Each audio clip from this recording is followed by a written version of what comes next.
అంబేద్కర్ కోనసీమ జిల్లా అమలాపురంలోని ప్రముఖ నాణాల సేకరణకర్త పుత్స కృష్ణ కామేశ్వరరావు ఓ అరుదైన నాణ్యాన్ని సేకరించారు. రాజేంద్ర చోళుడి ముఖ చిత్రంతో కూడిన 1000 రూపాయల నాణ్యాన్ని సేకరించారు.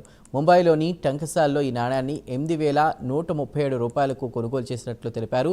ఈ నాణ్యం 40 గ్రాముల పూర్తి వెండితో తయారైందని అన్నారు. ఇక గంగైకొండ చోళపురంలో చారిత్రక యాత్ర చేపట్టి 1000 సంవత్సరాలైన సందర్భంగా భారత ప్రభుత్వం ఈ నాణ్యం విడుదల చేసినట్లు కామేశ్వరరావు తెలిపారు.